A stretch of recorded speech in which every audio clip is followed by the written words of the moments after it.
Que peut-on retenir du sommet extraordinaire de la CEDEAO tenu à Abuja ce jeudi 10 août 2023? Après l'expiration de l'ultimatum de la CEDEAO à la junte, la CEDEAO a organisé un sommet extraordinaire ce jeudi pour discuter des prochaines étapes. L'organisation a brandi la menace d'une intervention militaire, tout en privilégiant les négociations et le dialogue. Parallèlement, de nouvelles sanctions ont été imposées, renforçant celles déjà en place.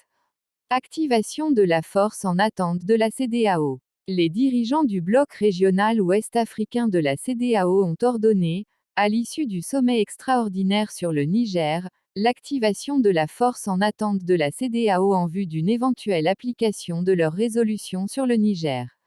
Dans un communiqué publié à l'issue de leur réunion d'urgence à Abuja, les dirigeants de la CEDEAO ont déclaré qu'après avoir examiné les rapports des émissaires et soigneusement délibéré la proposition des chefs de la défense de la CEDEAO ainsi que d'autres soumissions de la commission de la CEDEAO, ils ont réitéré leur condamnation du coup d'État et du maintien en détention du président Mohamed Bazoum. Le bloc régional a déclaré qu'il maintiendrait toutes ces résolutions et que toutes les options restaient ouvertes. La négociation et le dialogue en priorité.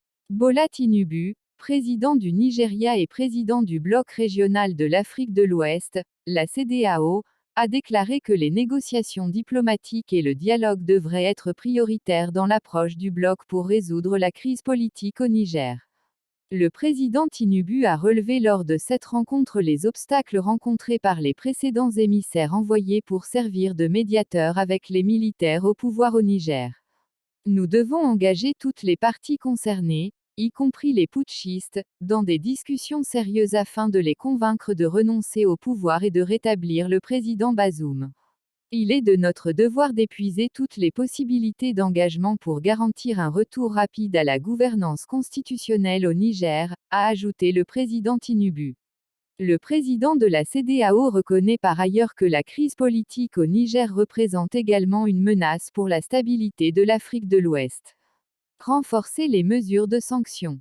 L'organisation régionale a décidé de renforcer les mesures de sanctions prises à l'encontre du Niger. En effet, suite à la prise du pouvoir par les militaires, la CEDEAO a appliqué plusieurs sanctions à l'encontre du Niger telles que la fermeture des frontières terrestres et aériennes entre les pays membres et le Niger.